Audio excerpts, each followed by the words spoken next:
Hi friends, அனைவருக்கும் வணக்கம். இன்றைக்கி ஒரு ஸ்பெஷலான வீடியோவில் சந்திக்கிறதுல ரொம்ப சந்தோஷம். இந்த வீடியோ வந்து நான் எதுக்காக பண்ணணும்னு நினச்சேன்னா, இப்போ ரீசென்ட் டேஸில் பார்த்தீங்கன்னா நமக்கு நியூஸ் சேனல் பார்க்குறது வந்து ரொம்ப ஒரு ஹாபி மாதிரி ஆயிடுச்சு. இந்த மூவி பார்க்குற மாதிரி, ஏதோ வெப் சீரிஸ் பார்க்குற மாதிரி காலையிலேருந்து ஈவினிங் வரைக்கும் சட்டசபையில் என்ன நடக்குது, அங்கே என்னென்னலாம் பண்ணுறாங்க, என்ன பேசுகிறாங்க, இது பார்க்குறது வந்து பார்த்திங்கன்னா ரொம்ப வந்து ஒரு ஒரு அடிக்ஷன் மாதிரி ஆயிடுச்சு எல்லாருக்குமே. ஸோ அந்த நியூ ஜென்ரேஷன் பீப்புளுக்கு பார்த்திங்கன்னா நிறைய பேருக்கு இந்த அசம்பிளி பற்றியோ, அசம்பிளி ரூல்ஸ் ஏன் அப்படி உட்காந்துட்டு இருக்காங்க, ஏன் இதெல்லாம் பண்ணுறாங்க அப்போல்லாம் வந்து புரியாது. ஸோ அதனால் வந்து அந்த ரூல்ஸ் அண்ட் ரெகுலேஷன்ஸு உள்ளே ஏன் என்னென்ன பண்ணுறாங்க, ஸோ அங்கே எதுக்காக இந்த ஃபங்க்ஷன்ஸ்லாம் நடக்குது அப்படின்ற ஒரு சின்ன பேசிக் ரூல்ஸ் அண்ட் ரெகுலேஷன்ஸு, அங்கே என்ன பண்ணலாம் என்ன பண்ணக்கூடாது, அதுக்கப்புறம் வந்து சட்டசபை எப்படி ஃபங்க்ஷன் ஆகுது, அதோட பேசிக்கான விஷயங்களை வந்து நான் உங்களுக்கு சொல்கிறேன். ஸோ இந்த வீடியோ வந்து புதுசாக அந்த சட்டசபை பார்க்குறாங்கல்ல, இந்த வீடியோஸ் பார்க்குறவங்களுக்கு வந்து கண்டிப்பாக ஹெல்ப்பாக இருக்கும். ஏன்னா நிறைய விஷயங்கள் வந்து நமக்கு தெரியறதில்ல. நம்ம ஒரே நாட்டில் தமிழ்நாட்டில் இருந்தால் கூட சில விஷயத்தை நம்ம கேர் பண்ணுறதில்ல, தெரியறதில்ல, தெரிஞ்சுக்கிறது இல்லைன்னா அது தெரிஞ்சுக்க விருப்பப்படுறதில்ல. அதான் முக்கியமான விஷயம். பட் இந்த வீடியோ அவங்களுக்கு கண்டிப்பாக ஹெல்ப்பாக இருக்கும்னு நம்புகிறேன். ஸோ வீடியோவை பார்க்கறதுக்கு முன்னாடி தயவு செஞ்சு என்னோட சேனலுக்கு வந்து லைக் பண்ணி, கமெண்ட் பண்ணி, சப்ஸ்கிரைப் பண்ணி, என்னென்னலாம் பண்ண முடியுமோ அதெல்லாம் பண்ணி எனக்கு வந்து சப்போர்ட் பண்ணுங்கள். ஸோ வாங்க வீடியோக்குள்ளே போகலாம். முதலாவது சட்டசபை. ஓகேவா, நம்ம தமிழ்நாடு லெஜிஸ்லேட்டிவ் அசம்பிளி. ஸோ நம்மளோட தமிழ்நாடு அசம்பிளியில் வந்து பார்த்திங்கன்னா மொத்தம் 234 எம்எல்ஏஸ் இருக்காங்க. ஸோ இவங்க எல்லாமே மக்களால் தேர்ந்தெடுக்கப்பட்டு சட்டசபைக்குள்ளே போகிறவங்க. இந்த சட்டசபை எதுக்காக ஃபங்க்ஷன் ஆகுதுன்னு பார்த்தீங்கன்னா, நம்ம தமிழ்நாட்டுக்கான சட்டங்களை இயற்றுறதுக்காக இந்த சட்டசபையில் வந்து நம்ம ஆட்சியை ஒரு கவர்மெண்ட் கிட்ட கொடுக்குறோம். ஸோ சட்டம் இயற்றுறது அப்படின்னு கேட்டிங்கன்னா, நம்ம மண் சார்ந்து, நம்ம தமிழ்நாடு சார்ந்து நமக்கான தேவைகள், நமக்கான திட்டங்கள், நம்ம டெவலப்மெண்ட் ஸ்ட்ராட்டஜி, இது எல்லாத்தையும் நம்ம வந்து அங்கே சட்டசபைக்குள்ளே இருக்கிற எம்எல்ஏஸ் வந்து டிஸ்கஸ் பண்ணி நம்ம மக்களுக்காக அவங்க பல சட்டங்களை வந்து அங்கே நிறைவேற்றுறாங்க. இதுக்காக தான் சட்டசபை. அதுக்கு மட்டுமா அப்படின்னு கேட்டிங்கன்னா அப்படி கிடையாது. ஒரு ஸ்டேட்டோட நிர்வாகம். ஸோ எவ்வளோ ஃபண்ட்ஸ் வருது, எவ்வளோ ஃபண்ட்ஸ் மக்களுக்கு செலவு பண்ணுறோம், கவர்மெண்ட்டில் வேலை செய்கிறவங்களுக்கு சம்பளம், இப்படி வந்து ஃபண்ட்ஸை மேனேஜ் பண்ணி நலத்திட்டங்கள் இதெல்லாம் வந்து மக்களுக்கு கொண்டு போய் சேர்க்குறது கிட்டத்தட்ட வந்து ஒரு கவர்மெண்ட் ஆர்கனைசேஷன். அவ்வளோதான். ஸோ கிட்டத்தட்ட நிர்வாகம் பண்ணக்கூடியவங்க கூட அந்த சட்டத்தையும் ஏற்றுறாங்க. எல்லா சட்டத்தையும் இங்கே ஏற்றிடலாமா ப்ரோ, அப்போல்லாம் வந்து பண்ண முடியுமா அப்படின்னு கேட்டிங்கன்னா அப்படி கிடையாது. ஸ்டேட்டுக்கான பவர்ஸ் இருக்குது. நிறைய வாட்டி கேள்விப்பட்டிருக்கீங்கள, மாநில உரிமைலாம் சண்டை போடுவாங்கள்ல. ஸோ இது ஏன் சொல்கிறாங்க அப்படின்னா, நம்ம ஸ்டேட்டுக்குன்னு இருக்கிற அதிகார வரம்புக்குள்ளே என்ன சட்டத்தை கொண்டு வர முடியுமோ அந்த சட்டங்களை மட்டும்தான் தமிழ்நாடு சட்டசபையில் இயற்ற முடியும். சென்ட்ரல் கவர்மெண்ட்டுக்கு உண்டான அதிகாரத்துக்குள்ளே இருக்கிற பல விஷயங்களில் வந்து நம்ம சட்டம் இயற்ற முடியாது. உங்களுக்கு சில விஷயம் இது என்னடா புரியவே இல்லை அப்படின்னு யோசிச்சிங்கன்னா, நான் ஒரு 2 விஷயம் வந்து எக்ஸாம்பிள் சொல்கிறேன். ஃபஸ்ட்டு விஷயம் வந்து நம்ம ஜல்லிக்கட்டுக்கு ஏன் போகிறோம்னு தெரியும்ல. ஜல்லிக்கட்டில் வந்து பார்த்திங்கன்னா அந்த விலங்குகள் நலம் இதெல்லாம் பொறுத்து முடிவெடுக்கக்கூடிய அதிகாரம் வந்து தமிழ்நாட்டோட சென்ட்ரல் கவர்மெண்ட்டுக்கு தான் இருக்குது. ஸோ அவங்க என்ன பண்ணாங்கன்னா, காளைகளை வந்து காட்சிப்படுத்தப்பட்ட, அதாவது பாதுகாக்கப்பட்ட விலங்குகள் அந்த பட்டியலில் கொண்டு போயிட்டாங்க. ஸோ பாதுகாக்கப்பட்ட விலங்குகள் பட்டியலில் கொண்டு போய் வச்சதுனால நம்மளால் இங்கே ஜல்லிக்கட்டு நடத்த முடியல, பேன் பண்ணி வச்சுருந்தாங்க. நம்ம தமிழ்நாடு சட்டசபையில் வந்து என்ன பண்ணாங்கன்னா, எல்லாரும் சேர்ந்து ஒரு மனதாக வந்து ஒரு சட்டத்தை இயற்றி அதை கொண்டு போய் குடியரசுத் தலைவர்கிட்ட கொடுத்து அங்கேருந்து நமக்கு பர்மிஷனை வாங்கிட்டு வந்தாங்க. அப்போ வந்து தான் இந்த சட்டம் வந்து இங்கே செல்லுபடி ஆகும். நம்மளே ஒரு சட்டத்தை ஏற்றினா செல்லுபடி ஆகாது. ரெண்டாவது வந்து நம்ம நீட்டுக்கு போராடிட்டு இருக்கோம்ல. ஸோ நீட்டுக்கு ஏன் போராடுறோம்? சென்ட்ரல் கவர்மெண்ட் வந்து ஒரு எஜுகேஷன் சிஸ்டமில் வந்து ஒரு எக்ஸாம் வைக்கணும்னு முடிவு பண்ணிட்டாங்க. இதை தமிழ்நாட்டு சட்டசபையால் ஒரு சட்டத்தை போட்டு நிப்பாட்ட முடியுமானா முடியாது. ஏன்னா கல்வின்றது பார்த்திங்கன்னா மாநிலத்தோட அதிகார வரம்புக்குள்ளேயும் இருக்குது, சென்ட்ரல் கவர்மெண்ட்டோட வரம்புக்குள்ளேயும் இருக்குது. ஸோ 2 பேரோட பட்டியலையும் அது இருக்குது. லிஸ்டிங்னு சொல்லுவாங்களா, அந்த லிஸ்டிங்கில் 2 பேர் லிஸ்டிங்கில் இருக்கிறதுனால இவங்க மட்டும் ஒரு சட்டத்தை போட்டு அதை நிப்பாட்ட முடியாது. அதனால தான் இன்னி வரையும் தமிழ்நாட்டில் நீட்டுக்கு போராடிட்டு இருக்கிறதுக்கு காரணம் அதுதான். ஸோ நம்ம சட்ட வரம்புக்குள்ளே என்னென்ன விஷயம்லாம் வருதோ, நம்ம மாநில சுகாதாரம், மாநில நலன், இங்கே நடக்கிற ரிஃபார்ம் ஸ்கீம்ஸு, ஸோ இதுக்கெல்லாம் வந்து நம்ம தமிழ்நாட்டில் நம்மளே சட்டத்தை போட்டு நம்மளே வந்து எல்லாமே பண்ணிக்கலாம்.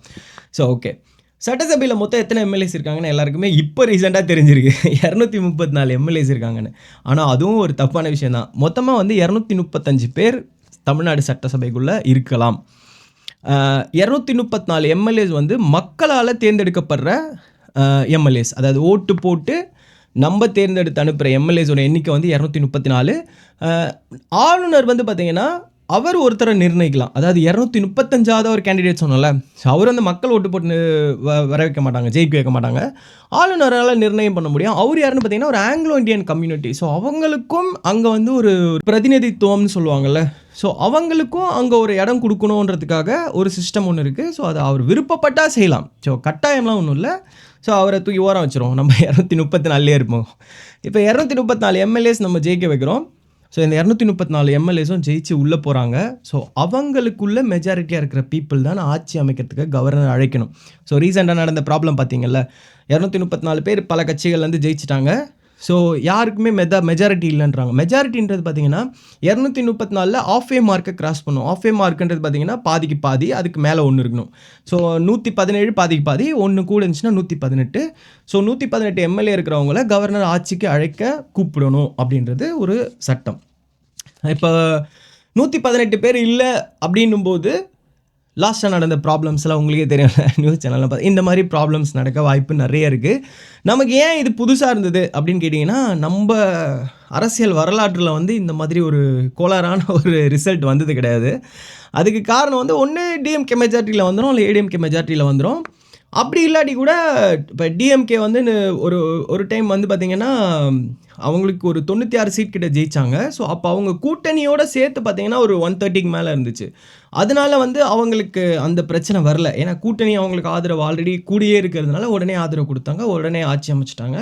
பட் இந்த டைம் வந்து 3 விதமாக பிரிஞ்சு 3 எதிர்கட்சிகளுக்கும் கொஞ்சம் ஈக்குவல் ஷேரில் சீட் வந்ததுனால இந்த டைம் கொஞ்சம் டிஸ்டர்ப் ஆயிடுச்சு அந்த ஈக்குவேஷன்ஸு. ஸோ ஆஃப்டர் ஆல் இப்போ உள்ளே போயிட்டாங்க. என்ன ப்ரோ டெய்லி இப்படி போய் உட்காந்துட்டு இருக்காங்க, நம்ம அண்ணன் ஜெயிச்சு சிஎம் ஆகிட்டாரு இப்படின்னா 365 நாளும் காலேஜுக்கு போகிற மாதிரி போகணுமா? இதுதான் சட்டசபையான்னு கேட்டிங்கன்னா அது கிடையாது. ஒரு வருஷத்தில் வந்து சட்டசபை வந்து ஒரு 3 வாட்டி தான் கூடும். அதாவது 365 நாளும் சட்டசபை நடந்துகிட்ருக்காது. 3 வாட்டி தான் சட்டசபையை கூட்டுவாங்க. ஸோ குறைஞ்சபட்சம் 2 வாட்டி கூட்டணும். இதுதான் வந்து ஒரு சட்டத்துக்கு உட்பட்டது. ஒரு ஒரு ஆக்டிவாக அரசாங்கம் இருக்கிற ஒரு மாநிலம் குறைஞ்சது ஒரு 2 வாட்டியாவது சட்டசபையை கூட்டணும்னு ஒன்று இருக்குது. அது இல்லாமல் பார்த்தீங்கன்னா 3 வாட்டி தான் கூட்டுறாங்க. நம்ம தமிழ்நாட்டிலலாம் பார்த்தீங்கன்னா 3 வாட்டி கூட்டுவாங்க. இந்த ஜனவரி மாதம் டைமில் ஒரு வாட்டி கூட்டுவாங்க. அப்போ தான் பார்த்தீங்கன்னா இந்த கேள்வி நேரம், விவாதம், அந்த சட்டசபையில் பார்த்தீங்கன்னா அந்த கேள்விலாம் கேட்பாங்கள்ல. நார்மலாக வந்து தலைவரே எங்கள் தொகுதியில் வந்து லைட் இல்லை, கரண்ட் இல்லை, சாலைகள் சரியில்லை, இந்த மாதிரி தொகுதி பிரச்சனைகளை வந்து பேசி அதுக்கு வந்து என்னென்ன ரெசல்யூஷன், ஸோ என்ன பண்ணலாம், அதுக்கு என்ன வந்து பண்ண முடியும், அதெல்லாம் வந்து விவாதிக்கிற கூட்டங்கள் வந்து நடக்கிறது அந்த ஜனவரி மாதத்தில் நடக்கும். அதுக்கப்புறம் அந்த மிட் இயரில் பார்த்திங்கன்னா உங்களுக்கு வந்து பட்ஜெட் கூட்டத்தொடர்னு ஒன்று கூட்டுவாங்க. இந்த பட்ஜெட் கூட்டத்தொடர்ன்றது பார்த்திங்க எதுக்காக பண்ணுவாங்கன்னு பார்த்திங்கன்னா, நம்மளோட மேஜரான ஸ்டேட் வருமானம், இதோட வரவு செலவு கணக்கெல்லாம் பார்த்து அடுத்த வருஷத்துக்கு நம்ம எப்படி இந்த காசை செலவு பண்ண போகிறோம், மக்களுக்கு என்னென்ன புது புது திட்டங்களை கொண்டு வர போகிறோம், மருத்துவம், படிப்பு, அதுக்கப்புறம் சுகாதாரம், இந்த தண்ணி பிரச்சனை, அந்த பிரச்சனை, இந்த பிரச்சனை, இதுக்கான தீர்வுகளுக்கு என்னென்ன பண்ண முடியும்னு ஃபண்ட்ஸை பிரித்து இந்த பட்ஜெட் தாக்கல் பண்ணுறதுக்காக தான் இந்த மெயினான கூட்டத்தொடர். இதில் வந்து பார்த்திங்கன்னா நிறைய விவாதங்கள் நடக்கும். பட்ஜெட் தாக்கல் பண்ணுவாங்க ஆளுங்கட்சி. ஸோ அதில் எதிர்கட்சிகள் வந்து விவாதம் பண்ணுவாங்க. இது சரியில்லை, இது பண்ணாதீங்க, நீங்கள் இந்த காசு எடுத்துன்னு போய் இதில் போடுறீங்க, மக்களுக்கு இந்த திட்டம் நிற்குது, இந்த மாதிரி பல விவாதங்கள்லாம் காரசாரமாக நடக்கும், பிரச்சனை நடக்கும். இதெல்லாம் தாண்டி கடைசியாக வந்து இதை ஒரு லெவலில் அப்ரூவ் பண்ணி அதுக்கப்புறம் வந்து ஆளுநருக்கு அனுப்புவாங்க. ஆளுநர் சைன் பண்ணுவார், எல்லாம் ஓகே ஆகிடும், பட்ஜெட்டு முடிஞ்சிடும். அதுக்கப்புறம் அந்த செப்டம்பர் டைமில் பார்த்திங்கன்னா 3வதாக மழைக்கால கூட்டத்தொடர்னு ஒன்று கூட்டுவாங்க. ஸோ இந்த டைம்லேயும் இதே மாதிரி விவாதங்கள்லாம் நடக்கும். முக்கியமான பிரச்சனைகள் என்ன நடக்குது, ஏது நடக்குது, இந்த மாதிரி ஸ்டேட் ப்ராப்ளம்ஸை வச்சு இதெல்லாம் பண்ணுவாங்க. இந்த 3 வாட்டி தான் கூட்டணுமா ப்ரோ, வேறு வாட்டி கூட்ட மாட்டாங்களா அப்படின்னா, அவசர கால கூட்டத்தொடர்னு ஒன்று இருக்குது. இப்போ அவசர காலங்கள்னால் ஒரு தேவைப்படுற சுச்சுவேஷன் ஒன்று வரும். ஸோ ஒரு அவசரமாக ஏதாவது ஒரு முடிவு எடுக்கணும். உதாரணத்துக்கு இந்த வெள்ளம் வந்துச்சு, இல்லாட்டி ஏதாவது ஒரு பெரிய தலைவர் இறந்து போயிட்டார், ஸோ ஜெயலலிதா இறந்தப்போ பண்ணாங்கல்ல. ஸோ அந்த மாதிரி சுச்சுவேஷன்ஸில் வந்து இந்த அவசர கால கூட்டத்தொடர் இல்லாட்டி அந்த அவசர காலத்தில் வந்து இந்த சட்டசபையை வந்து அசம்பிள் பண்ணுவாங்க. ஸோ அந்த மாதிரியும் நடக்கும். ஸோ அசம்பிள் பண்ணுறதெல்லாம் பண்ணி பார்த்துட்டோம். ஸோ உள்ளே வந்து என்ன ப்ரோ இப்படி உக்காந்துனே இருக்காங்களே, என்ன தான் பேசுவாங்க, என்ன தான் பண்ணுவாங்க, ஏன் இப்படி பேசுகிறாங்க, நார்மலாக பேச மாட்டுறாங்க, கேஷுவலாக வந்து இது பண்ண மாட்டுறாங்க அப்படின்னும்போது, இப்போ சட்டசபைன்றது பார்த்திங்கன்னா நார்மலான ஒரு விஷயம் கிடையாது. அது வந்து ஒரு ரொம்ப கண்ணியமிக்க ரொம்ப வந்து ஒரு எப்படி சொல்கிறது, கிட்டத்தட்ட ஒரு கோயில் மாதிரி, ஒரு நீதிமன்றம் மாதிரி ஒரு இடம், ஓகேவா? ஸோ அந்த மாதிரி ஒரு இடத்துல வந்து மிக கண்ணியமான விஷயங்கள தான் பேசணும். மிக கண்ணியமான வார்த்தைகள யூஸ் பண்ணணும். அதுக்குன்னு ஒரு பல சட்டங்கள் இருக்கு. அத மதிச்சு அதுக்கேத்த மாதிரி நடந்துக்கணுன்றது தான் அந்த சட்டப்பேரவையோட விதிகள். ஓகேவா? ஸோ ஃபர்ஸ்ட்டு வந்து இந்த சபாநாயகர்ன்னு ஒருத்தர தேர்ந்தெடுக்கிறாங்க பார்த்தீங்களா?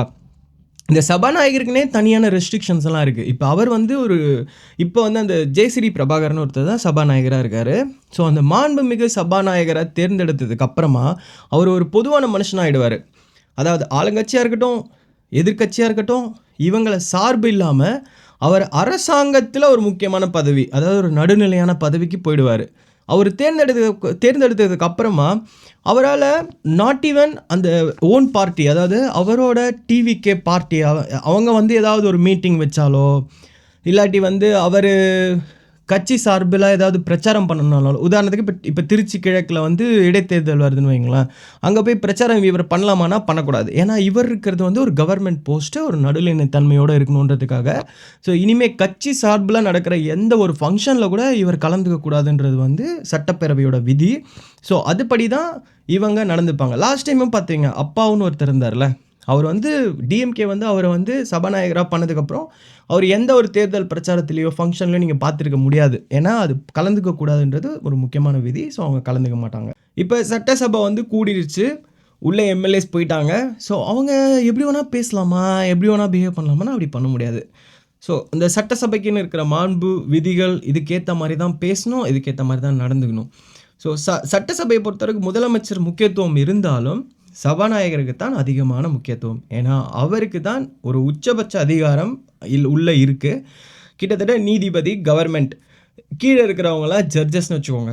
ஸோ, நீதிபதி கடைசியா என்ன தீர்ப்பு சொல்றாரோ, அதுதான் செல்லும் அப்படின்ற மாதிரி சபாநாயகருக்கு தான் உச்சபட்ச அதிகாரம் வந்து சட்டசபையில இருக்கு.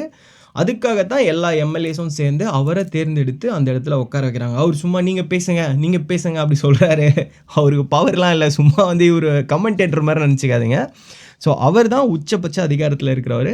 அவர் நெனச்சா அந்த 234 எம்எல்ஏஸ் உள்ள இருக்கிறாங்கல்ல, 233 அவர விட்டுட்டு, அவங்க யார வேணா தகுதி நீக்கம் பண்ணி வெளிய போட முடியும். அதாவது அவர நெனச்சு வெளிய தூக்கி போட முடியும், சஸ்பெண்ட் பண்ண முடியும்.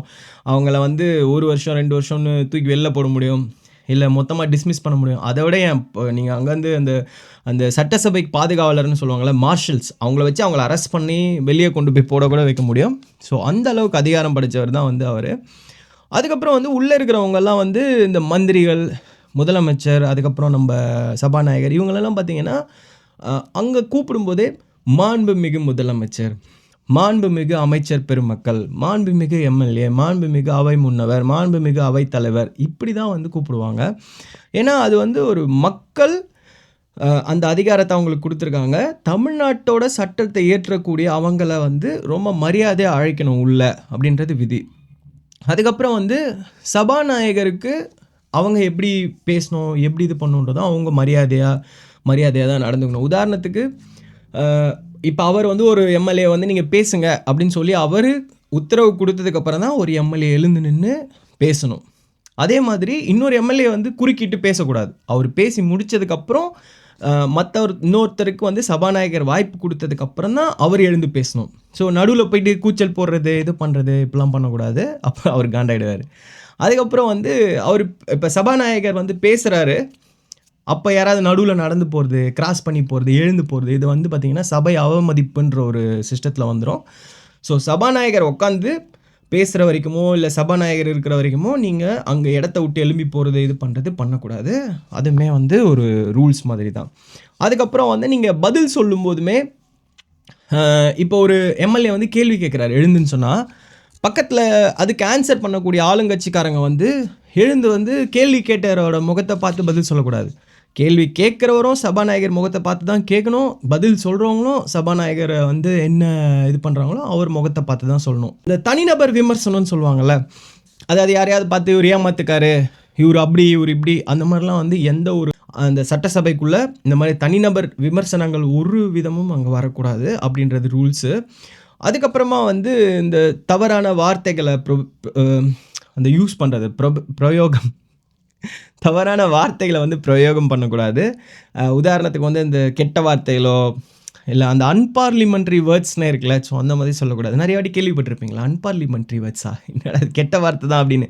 அப்படி இல்ல. சட்டசபையில வந்து பார்த்தீங்கன்னா, இப்போ ஒரு எம்எல்ஏ வந்து பேசும்போது, ஒரு விஷயத்த வந்து தப்பா சொல்லிட்டாருன்னு வச்சுக்கோங்களேன். உடனே வந்து இவங்க எழும்பி, "அவரு பொய் சொல்றாரு மை லார்ட் அவர் பொய் சொல்றாரு" அப்படிலாம் சொல்லக்கூடாது. சட்டசபைக்குள்ள பொய்ன்ற வார்த்தைய யூஸ் பண்ண மாட்டாங்க. நீங்க நல்லா நோட் பண்ணி பார்த்தீங்கன்னா தெரியும். எப்படி சொல்லுவாங்கன்னா, உண்மைக்கு மாறான, உண்மைக்கு புறம்பான, இது தவறான தகவல். இந்த மாதிரி தான் சொல்லுவாங்களே தவிர, இவரு பொய் சொன்னாரு அப்படி சொல்ல மாட்டாங்க. ஸோ இந்த மாதிரி வார்த்தைகள வந்து யூஸ் பண்ணக்கூடாது. அதுக்கப்புறம் எம்எல்ஏஸ் வந்து இந்த ஜாதி சம்மந்தமாவோ, மதம் சம்மந்தமாவோ இந்த மாதிரி இழிவான ஒரு ஒரு கமெண்ட்ஸோ, இதோ இதோ அத பத்தி பேசக்கூடாது. அ அது மாதிரி பேசுனாங்கனாலும், அது வந்து ஒரு நடவடிக்கை எடுக்கக்கூடிய வந்து ஒரு ஒரு இடத்துக்கு போயிரும். அ அதுக்கப்புறம் வந்து பார்த்தீங்கன்னா, நம்ம எம்எல்ஏஸ்லாம் இருக்காங்கல்ல, ஸோ இவங்கலாம் ஒரு சபாநாயகருக்கு கட்டுப்பட்டவங்கன்றதுனால, அவரு எடுக்கிற முடிவுக்கு இவங்க எல்லாருமே கட்டுப்படணும். அதாவது உதாரணத்துக்கு அவர் உட்காருன்னு சொன்னா அவ்வளோதான் முடிஞ்சுச்சு ஃபைனல். நீங்க உட்காந்துடணும். அதுக்கு மேல வந்து நீங்க வந்து கூச்சல் போடுறது, இது பண்றது அதெல்லாம் பண்ணக்கூடாது. சபாநாயகருக்கு உண்டான அந்த ரெஸ்பெக்ட் வந்து நீங்க குடுத்தே ஆகணுன்றது சட்டசபையோட விதி. சட்டசபைக்கு ஒரு ஒரு ஒரு ஒரு ரூல்ஸ் இருக்கிற மாதிரி, அதுக்குள்ள நடக்கிற நடைமுறைகளுக்கும் ஒரு ஒரு ஒரு செக்மெண்ட்ஸ் வச்சிருப்பாங்க. ஸோ அதுக்கேத்த மாதிரி தான் சட்டசபை ரன் ஆகும். சும்மா காலைல போறாங்க, "வாங்க ப்ரோ, உட்காருங்க ப்ரோ. நீங்க பேசுங்க, நீங்க பேசுங்க" அப்படி சொல்றது கிடையாது. உதாரணத்துக்கு சட்டசபை ஸ்டார்ட் பண்ணதுக்கப்புறம் ஃபர்ஸ்ட்டு கூட்டத்தொடர் நடக்குது இல்லைங்களா? ஸோ அதில என்ன பண்ணுவாங்கன்னா, கேள்வி நேரம்னு ஒரு ஒரு செக்மெண்ட் வச்சிருப்பாங்க. அந்த கேள்வி நேரத்தில என்ன பண்ணுவாங்கன்னா, சட்டசபைக்குள்ள அந்த எம்எல்ஏஸு தங்களோட தொகுதியில இருக்கிற பிரச்சனைய கொண்டு வந்து பேசுறதுக்கான நேரம் தான் கேள்வி நேரம். ஸோ இந்த கேள்வி நேரத்தில வந்து இப்ப எங்க ஏரியால வந்து சாலை வசதி இல்ல. எங்க ஏரியால வந்து கரண்ட் பிரச்சனை இருக்கு. இல்லைன்னா பஸ் ஸ்டாண்ட் இல்ல. ஸோ அந்த பஸ் ஸ்டாண்ட கட்டி தரணும் அப்படின்லாம் சொல்லி இவங்க வந்து முன்னாடியே வந்து இவங்க வந்து ஒரு வாக்குறுதி குடுத்துருப்பாங்க. இல்லாட்டி ஏதாவது வந்து நடக்கணும் அப்படின்றதுக்காக சட்டசபையில ஆல்ரெடி வலியுறுத்தியிருப்பாங்க. இல்லாட்டி முதல்வர்ட்ட மனு குடுத்துருப்பாங்க. இந்த மாதிரி விஷயத்துல என்ன நடந்துச்சு? எனக்கு பதில் சொல்லுங்க அப்படின்னு சொல்லும்போது, இத வந்து உடனே எழுந்து கேட்டுடலாமா கேள்வி நேரத்துல அப்படின்னா, அப்படி கிடையாது. ஒரு 15 நாளைக்கு முன்னாடி சபாநாயகர்ட்ட அந்த எம்எல்ஏ போய் மனு குடுத்துருவாரு. தலைவரே எங்களுக்கு டைம் குடுங்க. நாங்க அடுத்த கேள்வி நேரத்துல நான் வந்து எங்க தொகுதிய பத்தி பேசணும் அப்படின்னும்போது, சபாநாயகர் ஓகேன்னு சொல்லிட்டு அத நோட் பண்ணி வச்சுப்பாரு. அடுத்த வாட்டி அந்த டே வரும்போது 15 நாள் கழிச்சு அவருக்கான டே வரும்போது, அவர் வந்து அந்த எம்எல்ஏ பேரையும், தொகுதியும் குறிப்பிட்டு, உங்களுக்கு பேச வாய்ப்பு குடுக்குறோம் அப்படின்னு சொல்லி, அவருக்கு ஒரு 5 நிமிஷமோ, 10 நிமிஷமோ டைம் குடுப்பாங்க. ரொம்ப குடுக்க முடியாது. ஒரு 5 நிமிஷம் அப்படிதான் குடுப்பாங்க. ஸோ அவர் எழுந்து அப்போ அந்த கேள்விகள வந்து சட்டசபையில எழுப்புவாரு. ஏன்னா, அது வந்து அவை குறிப்புல போகணுன்றதுக்காக. நான் அவை குறிப்புனா என்னன்னு அப்புறமா சொல்றேன். ஸோ அவை குறிப்புல போனா அவர் எல்லாத்தையும் சொல்லுவாரு. இதுக்கு வந்து ஆளுங்கட்சியில அந்த துறை அமைச்சரா இருக்கிறவர் பதில் சொல்லணும். உதாரணத்துக்கு அவரோட தொகுதியில வந்து ஒரு சாலை பிரச்சனை இருக்குன்னு வச்சுக்கோங்களேன். அப்போ வந்து இங்க இருக்கிற அந்த பொதுப்பணித்துறை அமைச்சர் அந்த சாலையெல்லாம் போடுறவங்க, அவங்க பதில் சொல்லுவாங்க.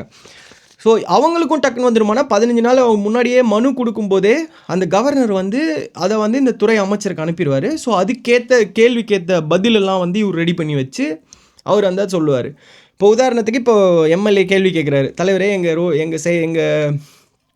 டி நகர் தொகுதியிலயோ, சைதாப்பேட்டை தொகுதியிலயோ ரோடு சரியில்ல. பிரிட்ஜில வந்து சரியில்ல. ரோடுலாம் வந்து ரொம்ப குண்டும் குழியுமா இருக்கு. நான் வந்து முன்னாடியே முதல்வரோட கண் பார்வைக்கு கொண்டு வந்தேன். இப்ப என்ன ஆச்சு? அதோட இம்ப்ரூவ்மெண்ட்ஸ் ஏதாவது இருக்கா? அப்படின்னு கேட்பாரு. ஸோ அந்த துறையோட அமைச்சர் பதில் எழும்பி சொல்லுவாரு. இந்த மாரி மாண்புமிகு சபாநாயகர் அவர்களே, என்னோட தொகுதியில வந்து இந்த மாதிரி சாலை போடுறதுக்கு நாங்க ஸ்கீம்ஸ் எல்லாம் பேசி எல்லாம் ஓகே ரெடி பண்ணிட்டோம். அதுக்கான ஃபண்ட்ஸ் அலோகேட் ஆயிடுச்சு.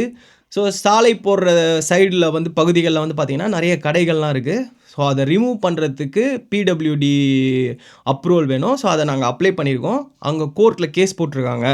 அதனால எங்களால வந்து டக்குனு கடையெல்லாம் இடிச்சுட்டு அந்த இடத்துல ரோடு வசதி பண்ண முடியாது.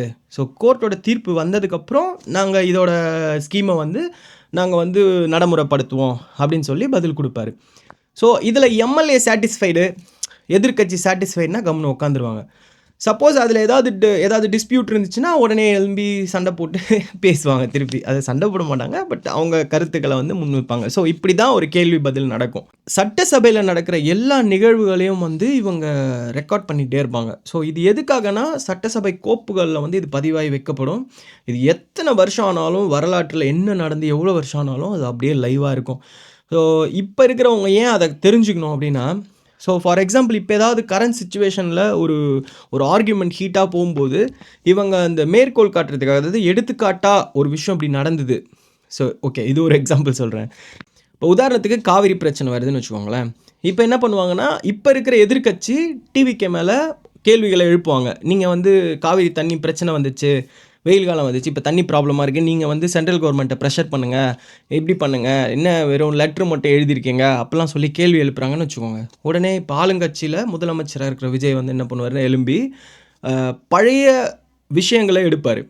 ஸோ அதாவது ஒரு 5 வருஷத்துக்கு முன்னாடியோ, ஒரு 10 வருஷத்துக்கு முன்னாடியோ திமுக வந்து இதே மாதிரி பேசும்போது ஆளுங்கட்சியாக இருக்கும்போது பதில் கொடுத்துருப்பாங்க. நாங்கள் வந்து கடிதம் எழுதியிருக்கிறோம், இப்போ சென்ட்ரல் கவர்மெண்ட்டுக்கு கடிதம் எழுதியிருக்கிறோன்னு ஒரு வார்த்தையை சொல்லியிருப்பாங்க. இப்போ அவர் வந்து அதை எக்ஸாம்பிளாக காட்டுவார். நீங்கள் 10 வருஷத்துக்கு முன்னாடி என்ன பண்ணீங்க, நீங்களும் இதே தானே பண்ணீங்க, அதே தான் நானும் பண்ணேன், என்ன மட்டும் ஏன் கேள்வி கேட்குறீங்கன்னு அதை எக்ஸாம்பிள் காட்டி பேசுவார். ஸோ இந்த சட்டசபையில் இருக்கிறத வந்து, இந்த கோப்புகளில் இருக்கிறத வந்து யாராலையும் மறுக்க முடியாது. ஏன்னா அது ஆதாரம், அது வந்து ரெக்கார்டட். ஸோ அதில் வந்து ஆளுங்கட்சியாக இருக்கட்டும், எதிர்க்கட்சியாக இருக்கட்டும், அதுக்குள்ளே இருக்கிற எக்ஸ்பீரியன்ஸு, அதுக்குள்ளே இருக்கிற விஷயத்தெல்லாம் வச்சு தான் அவங்க உள்ளே வந்து அந்த கான்வர்சேஷனை வந்து எவ்வளோ ஹீட்டப் பண்ணி தான் பக்கம் எவ்வளோ நியாயம் இருக்குன்றதை வந்து மக்கள்கிட்ட கொண்டு போய் சேர்ப்பாங்க. அதே மாதிரி சட்டத்துலேயும் அது வந்து சட்டப்பூர்வமாகவும் நடக்கும். அந்த இடத்துல அந்த ஆர்கியூமெண்ட் வந்து வேலிட் ஆகும்.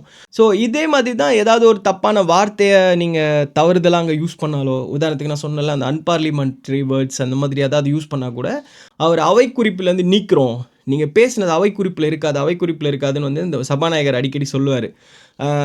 இப்போ ஏதாவது வாய் தவறி வந்திருந்தால் கூட அந்த எம்எல்ஏ வந்து மன்னிப்பு கேட்டுட்டு, மாண்புமிகு சபாநாயகர் அவர்களே, நான் வந்து தெரியாமல் வாய் தவறி இந்த வார்த்தை வந்து விட்டது, ஸோ நீங்கள் இதை அவை குறிப்பிலிருந்து நீக்கும்படி நான் தாழ்மையுடன் கேட்டுக்கொள்கிறேன்னு வந்து இவர் ஒரு ரிக்வெஸ்ட்டை வந்து சபாநாயகர்கிட்ட வைப்பார். பட் அப்போ கூட சபாநாயகரோட டிசிஷன் வந்து அவர் கையில். ஸோ சிலது வந்து அந்த சட்டசபையில் பதிவாகணும் அப்படின்னு முடிவு பண்ணிட்டாங்கன்னா அவங்க வந்து அதை ரிமூவ் பண்ண மாட்டாங்க. ஆனால் மோஸ்ட்லி ரிமூவ் பண்ணிடுவாங்க. ஏன்னா அந்த மாதிரி கண்ணிய குறைவான விஷயங்கள் வந்து அவங்க அந்த கோப்பில் இருக்கிறத விருப்பப்பட மாட்டாங்க, அதை ரிமூவ் பண்ணிடுவாங்க. ஜஸ்ட் லைக் தட் ரிமூவ் பண்ணிட்டா ஓகேயா, இதெல்லாம் வந்து எப்படியும் நாங்கள் பார்த்துன்னு தானே இருக்கோம், நியூஸ் சேனல்லாம் வந்துடும் தானே, நியூஸில் போட்டுருவாங்க தானே. அப்படி கிடையாது. எந்த ஒரு வார்த்தையை அவை குறிப்பிலேருந்து நீக்கிட்டாங்களோ அது வரலாற்றுலேருந்து நீக்கப்பட்ட வார்த்தைன்னு சொல்லுவாங்க. உதாரணத்துக்கு அது எந்த நியூஸ் பேப்பர்லேயும் பப்ளிஷ் பண்ண மாட்டாங்க, எந்த நியூஸ் சேனல்லையும் போடக்கூடாதுன்றது வந்து அந்த பார்லிமெண்ட்டோட ரூல்ஸில் மிக முக்கியமான ரூல்ஸ். அதுக்கப்புறம் வந்து பார்த்திங்கன்னா சின்ன சின்ன பேசிக்கான உள்ளே வந்து பார்த்திங்கன்னா ரொம்ப டிசிப்ளின்டான விஷயங்களை வந்து நம்ம கடைப்பிடிக்கணும் அப்படின்னு சொல்லுவாங்கள்ல. அது யூஸ்வலாகவே நிறைய பேருக்கு தெரியும்னு நினைக்கிறேன். இந்த சட்டசபையில் மேசையை தட்டுவாங்கள்ல, ஸோ உள்ளே வந்து கிளாப் பண்ணக்கூடாது, அதாவது கை தட்டக்கூடாது. நமக்கு வந்து நாங்கள் இந்த விஷயத்தை அக்செப்ட் பண்ணிக்கிறோன்னு சொல்கிறதோட அடையாளம் தான் அது. அதாவது அது கிளாப்புக்கு வந்து பதிலாக ஓகேவா, நான் கை தட்டக்கூடாதுல்ல உள்ளே, அதனால் ஸோ அதை பண்ணுவாங்க. அதுக்கப்புறம் ரொம்ப கண்ணியமான உடைகள், உதாரணத்துக்கு அந்த ஸ்டேட்டோட பாரம்பரிய உடைகள்ன்றதை வந்து வேர் பண்ணிக்கலாம், இல்லாட்டி கண்ணியமான உடைகள், அதாவது ஃபார்மல் ட்ரெஸ்ன்னு நம்ம சொல்லுவோம்ல, ரொம்ப கேஷுவலாக இல்லாமல் இந்த ஷார்ட்ஸு, இந்த கலராக சட்டை அப்படி இல்லாமல் பார்த்தா ஒரு ப்ரொஃபஷனலாக இருக்கிற மாதிரியான ட்ரெஸ், ஒரு நீங்கள் அதுக்குன்னு வந்து வேஷ்டி சட்டை தான் போடணும் நம்ம பாரம்பரிய உடை அப்படின்னு அவசியம் கிடையாது. ஒரு நல்ல டீசெண்டான பேண்ட் ஷர்ட்டு டக்கின் பண்ணியோ, இல்லாட்டி நார்மல் பேண்ட் ஷர்ட்டோ, அதாவது இந்த கலர் அடிக்கிற கலர்லாம் இல்லாமல் நம்ம பார்த்தா ஃபார்மல்னு சொல்லக்கூடிய ட்ரெஸ் அளவுக்கு அந்த மாதிரி ஒரு ட்ரெஸ்ஸஸ் வந்து வேர் பண்ணணும். கோட் சூட் அந்த மாதிரி எது வேணாலும் நீங்கள் வேர் பண்ணிக்கலாம், அதெல்லாம் எந்த தப்புமே இல்லை. ஆனால் பார்க்குறதுக்கு ரொம்ப டீசெண்டாக ப்ரொஃபஷனலாக இருக்கணுன்றது தான் ஒரே ஒரு கட்டாயமான ரூல்ஸ். இப்போ குறைஞ்சபட்சமாக வந்து எவ்வளோ பேர் இருந்தால் அந்த சட்டசபையை நடத்தலாம் அப்படின்னு பார்த்தீங்கன்னா 10ல் ஒரு பங்கு இருக்கணும். அதாவது 234 எம்எல்ஏஸ் இருக்காங்கன்னா அதில் ஒரு பங்கு 23 சரி ஓகே 24, ஒரு 24 பேர் குறைஞ்சபட்சம் இருந்தால் மட்டும்தான் அவையை வந்து நடத்த முடியும். அதுக்கு கம்மியான உறுப்பினர் ஒரு 20 பேர் தான் இருக்காங்க அப்படின்னு சொன்னாங்கன்னா அவையை நடத்த முடியாது. சபாநாயகர் வந்து அவையை ஒத்தி வச்சுருவாங்க. ஸோ அந்த மாதிரி இது பண்ணுவாங்க. ரெண்டாவது இப்போ வெளிநடப்பு செய்கிறாங்க, அது கேள்விப்பட்டீங்கல்ல. இப்போ கூட உதயநிதி அவர்கள் வந்து வெளிநடப்பு செஞ்சார்ல. அந்த வெளிநடப்புன்றது என்னென்னா, ஒரு தீர்மானத்துலேயோ இல்லை ஏதாவது அரசாங்கம் கொண்டு வந்த ஏதாவது ஒரு திட்டங்கள்லையோ ஆளுங்கட்சியால் வந்து அங்கீகரிக்கப்பட்ட ஒரு சிஸ்டத்துக்கோ எதுக்கோ வந்து எதிர்க்கட்சிக்கு விருப்பம் இல்லைன்னு சொன்னால் அவங்களோட உச்சபட்ச ரிஜெக்ஷனை காட்டுறதுக்கு, அதாவது நாங்கள் இதை ஒத்துக்கல, எங்களுக்கும் இதுக்கும் சம்மந்தம் இல்லைப்பா அப்படின்னு வந்து கை தூக்கிட்டு நாங்கள் வெளியே போகிறோம் அப்படின்னு சொல்லி சபாநாயகருக்கு அறிவிச்சுட்டு அவங்க அந்த வெளிநடப்பை செய்வாங்க. ஸோ வெளிநடப்பு செஞ்சுட்டாங்க அப்படின்னு சொன்னால் அதுக்கப்புறம் என்ன இருக்குது, ஆளுங்கட்சியெல்லாம் எதிர்க்கட்சி ஆளுங்கட்சியெல்லாம் பிரச்சனை என்ன பண்ணுவாங்க, இவங்க இருக்கிற ஆளுங்கட்சியை சேர்ந்து ஒரு திட்டத்தை கொண்டு வந்தால் அதன் மேலான ஒரு நம்பிக்கைத்தன்மை வந்து மக்களுக்கு வந்து பெரிய ஒரு கேள்விக்குறியாகும். ஏன்னா என்னடா இது, ஆளுங்கட்சி இப்படி எதிர்க்கட்சி யாருமே இல்லை, இவங்க வந்து எல்லாம் வெளிநடப்பு பண்ணிட்டாங்களே, வெறும் ஆளுங்கட்சி மட்டும் வச்சு இதை பண்ணுறாங்கன்னா ஏதோ கோளாறு இருக்குது போல் அப்படின்னு சொல்லிட்டு நியூஸ் பேப்பர்ஸ்லாம் அதை வந்து எழுதுவாங்க. அது வந்து மக்களோட கவனத்தை ஈர்க்கும். ஸோ இப்போ வந்து நார்மலாகவே சட்டசபை வந்து டெய்லி கவனத்தை ஈர்க்குதுன்னு வச்சுக்கோங்க. பட் இருந்தாலும் நார்மலான டைமில் வந்து உள்ளே என்ன நடக்குதுன்னு நமக்கு தெரியணுன்றதுக்காக அவங்க வெளிநடப்பு செஞ்சாங்கன்னா அது ஒரு பெரிய நியூஸ் ஆகும். ஸோ அதுக்காகவே மேஜராக நிறைய பார்ட்டிஸ் வந்து வெளிநடப்பு செய்வாங்க. இந்த வீடியோ வந்து பயங்கர லென்த்தாக போயிட்டுருக்கு. ஏன்னா சட்டசபைன்னு எடுத்தால் அது சொல்கிறதுக்கு நிறைய விஷயம் இருக்குது. அதில் வந்து ஒவ்வொரு விஷயத்தை பற்றியுமே ஒரு ஒரு டாபிக் பேசலாம் போல். ஸோ உங்களுக்கு நான் இந்த வீடியோ லென்த்தாக வருது பரவாயில்ல போட்டுறேன். பட் ஏதாவது உங்கள் விஷயத்தில் டவுட் இருந்துச்சுன்னா, இல்லை ப்ரோ இது கொஞ்சம் இன்ட்ரெஸ்டிங்காக இருக்கும், இதை பற்றி ஒரு வீடியோ போடுங்கன்னா நான் வந்து அதை பற்றி வேணால் எக்ஸ்பிளைன் பண்ணி நல்லா இன்னும் கொஞ்சம் பெரிய வீடியோவாக போடுறேன். அதை இதை விட பெரிய வீடியோ எக்ஸ்பிளைன் பண்ணி ஒரு வீடியோ போடுறேன். சரியா? நார்மலாக வந்து சரி இவங்க ஓகே ஒரு எப்படி ப்ரோ அங்கே வந்து சட்டத்தை இயற்றுறாங்க, இல்லை ஒரு பில் எப்படி பாஸ் ஆகுது அப்படின்னு கேட்டிங்கன்னா, ஓகே ஒரு சட்டமோ இல்லாட்டி சட்ட திருத்தமோ, இப்போ ஆல்ரெடி இருக்கிற சட்டத்தை நாங்கள் கொஞ்சம் மாற்றி அமைக்கிறோம், இப்போ இருக்கிற கவர்மெண்ட்டுக்கோ இல்லை இப்போ இருக்கிற மக்கள் தேவைக்கு ஏற்ற மாதிரி நாங்கள் அதை மாற்றி அமைக்க போகிறோம் அப்படின்னு சொன்னால், ஸோ அதுக்கான ஒரு பில்லை வந்து சட்டசபையில் இவங்க சப்மிட் பண்ணுவாங்க. சப்மிட் பண்ணும்போது என்னென்னா சும்மா சப்மிட் பண்ண மாட்டாங்க. ஃபஸ்ட்டு ஒரு ரீடிங் பண்ணுவாங்க. அதாவது காலையில் சட்டசபை கூடினதுக்கப்புறம் நம்ம ஆளுங்கட்சியிலேருந்து ஒரு மந்திரியோ இல்லாட்டி எம்எல்ஏவோ எழும்பி இன்றைக்கி நாங்கள் இந்த பில்லை இன்றைக்கி சப்மிட் பண்ண போகிறோம், இதை பற்றி விவாதம் பண்ண போகிறோம் அப்படின்னு சொல்லி அந்த டாப்பிக்கை வந்து படித்து அதை பற்றி ஒரு விளக்கத்தையும் கொடுத்து ஒரு சின்ன ஒரு ஒன்லைன் விளக்கம் மாதிரி கொடுத்து நாங்கள் இதை பண்ண போகிறோம் அப்படின்னு சொல்லுவாங்க. ஸோ அதுக்கப்புறம் வந்து செகண்ட் ரீடிங் ஒன்று வரும். செகண்ட் ரீடிங்கில் வந்து அந்த திட்டத்தோட நன்மைகள் என்ன தீமைகள் என்னன்னு 2 பேரும் வந்து விவாதம் பண்ணுவாங்க. இது வந்து தமிழ்நாட்டுக்கு வேலைக்காகும், இது தமிழ்நாட்டு வேலைக்காகாது, இந்த இப்போ ஒரு கல்விக் கொள்கையை பற்றி ஒன்று எடுத்துகிட்டு வராங்கன்னா உடனே இவங்க டிஸ்கஸ் பண்ணுவாங்க. இல்லை இது கல்விக் கொள்கை வந்து நம்ம தமிழ்நாட்டுக்கு முரண்பாடாக இருக்கும், இது வேணாம் இது வேணும் அப்படிலாம் சொல்லி டிஸ்கஸ் பண்ணி காரசாரமாக விவாதம்லாம் நடக்கும். இது வந்து ஒரு கட்டத்தில் வந்து ஒரு எண்டுக்கு வரும். 3வதாக வந்து என்ன நடக்கும்னு பார்த்தீங்கன்னா, இந்த விவாதங்கள்லாம் ரொம்ப ஹாட் டாப்பிக்காக போய் எல்லாம் முடிஞ்சதுக்கப்புறம் சில வேளை மக்களுக்கு இதை பார்த்துட்டே இருக்கும்போது என்ன இது வந்து சரிப்பட்டு வராது அப்படின்னு சொல்லும்போது என்ன பண்ணுவாங்கன்னு சொன்னால், இப்போ அரசாங்கம் சரி ஓகேப்பா உனக்கும் வேணாம் எனக்கும் வேணாம், இதுக்கு வந்து நம்ம ஒரு குழு அமைப்போம், இல்லாட்டி நீதிபதி தலைமையிலையோ யார் தலைமையிலையோ ஒரு குழு அமைச்சு அவங்கக்கிட்ட கொடுப்போம். அது வந்து ஒரு சஜஷன் கமிட்டி மாதிரி, அதாவது வந்து அவங்க வந்து ஒரு பரிந்துரை குழு மாதிரி ஒன்று ரெடி பண்ணுவாங்க. அந்த பரிந்துரை குழு என்ன பண்ணுன்னு பார்த்தீங்கன்னா, இதை தீவிரமாக அனலைஸ் பண்ணுவாங்க. அதாவது வந்து இப்போ சட்டசபையில் இருக்கிற எல்லாருமே வந்து அந்தளவுக்கு எல்லா துறைகளிலுமே ரொம்ப இன்டெலெக்சுவலாக இருக்க மாட்டாங்க. உதாரணத்துக்கு ஒரு ஃபஸ்ட் டைம் ஒரு ஆட்டோ டிரைவரும் எம்எல்ஏ வந்திருப்பார், ஒரு ஒரு ஒரு ரொம்ப படிக்காத ஒருத்தர் வந்திருப்பார், படித்த ஒருத்தரும் வந்திருப்பார். பட் எல்லாருக்குமே எல்லாமே தெரியாதுல்ல. ஸோ அவங்களுக்கு எக்ஸ்பீரியன்ஸ் இல்லை ஏதோ லேக் ஆஃப் எஃபிஷியன்சி இல்லை லேக் ஆஃப் நாலேஜ் ஏதோ ஒரு விஷயத்தில் வந்து ஸோ அதாவது அந்த துறைகளில் சொல்கிறேன். ஸோ அந்த மாதிரி விஷயங்களில் வந்து சஜஷன் கமிட்டிக்கு போயிடுவாங்க.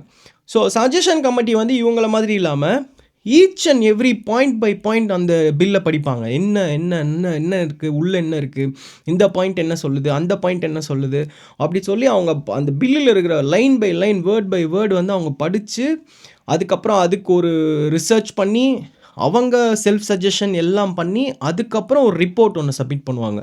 ஸோ மீண்டும் வந்து அந்த சட்டசபையில் வந்து சஜஷன் கமிட்டி கொடுத்த அந்த ஃபார்மை வந்து அவங்க மறுபடியும் வாசிப்பாங்க. வாசிக்கும்போது ஓகே எதிர்கட்சி வந்து முன்னை விட இல்லாமல் இப்போ ஓரளவுக்கு சாட்டிஸ்ஃபை ஆகிட்டாங்கன்னா ஓகே இது நல்லாயிருக்கு, பட் ஆனால் இதில் வந்து இன்னும் கொஞ்சம் ஏதாவது சேஞ்சஸ் கொண்டு வாங்க, இது கொஞ்சம் ஏதாவது மாற்றம் கொண்டு வாங்க அப்படின்னு சொல்லி அவங்களும் சஜஷன் கொடுத்து அதையும் ஆளுங்கட்சி ஏற்றுக்கிட்டு 2 பேரோட சம்மதத்தோட ஒரு செயல்பாடை கொண்டு வரும்போதுன்னு பார்த்தீங்கன்னா, அதுக்கப்புறம் அந்த பில்லை வந்து ஒரு மனதாக அந்த பில்லை வந்து சட்டசபையில் நிறைவேற்றுவாங்க. உதாரணத்துக்கு வந்து நீட் இருக்குல்ல, நீட்டை எதிர்த்து போராடும்போது சட்டசபையில் ஆல்மோஸ்ட் ஆளுங்கட்சி எதிர்கட்சி எல்லாருமே நீட்டை வந்து அப்போஸ் பண்ணாங்க. ஸோ அதனால் அந்த பில்லை வந்து நம்ம ஸ்டேட் கவர்மெண்ட்டில் பாஸ் பண்ணும்போது எந்த ஒரு பிரச்சனையும் இருக்காது. டைரெக்டாக வந்து எல்லாருமே ஓகே சொல்கிறாங்க, ஆமாம் நாங்கள்லாம் எதிர்க்கிறோம், உடனே நீங்கள் அந்த பில்லை பாஸ் பண்ணி ஆளுநருக்கு அனுப்புங்க அப்படின்னு சொல்லி.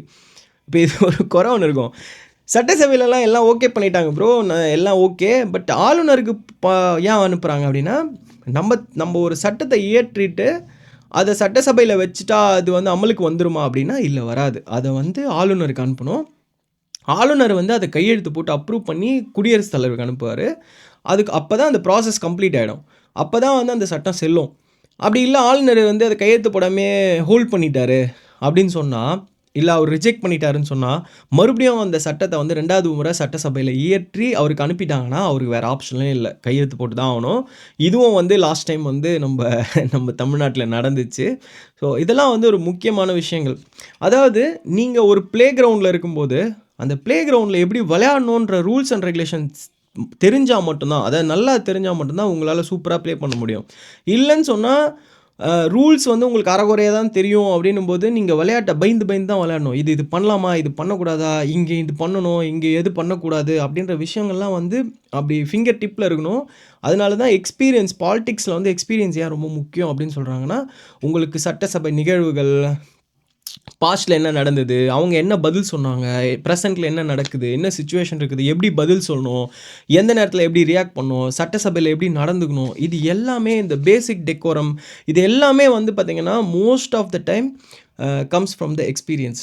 ஸோ அதுக்கு படிப்பறிவு அதெல்லாம் தாண்டி, அங்க அனுபவ அறிவு வந்து ரொம்ப இருக்கும். நமக்கான நாலேட்ஜும் அதில இருக்கணும். இந்த பேசிக்கான இந்த ஜென்ஸி கிட்ஸோ இல்லாட்டி நியூ ஜெனரேஷன்ஸ்க்கு வந்து இந்த வீடியோ பார்க்கும்போது உங்களுக்கு கண்டிப்பா ஹெல்ப்பா இருக்கும். ஏன்னா இனிமே நீங்க சட்டசபை பார்க்கும்போது, இதனால தான் இவரு எழுந்துக்கிறாரு. இதனால தான் இவரு இப்படி பேசுறாருன்றது வந்து உங்களுக்கு நல்லாவே தெரியும். ஸோ, அதனால இந்த வீடியோ வந்து உங்களுக்கு ஹெல்ப்பா இருக்கும்னு நெனைக்கிறேன். ஸோ, நெக்ஸ்ட் வீடியோ இதே மாரி ஒரு நல்ல வீடியோல சந்திப்போம். Until then bye. This is Thiru vlogs.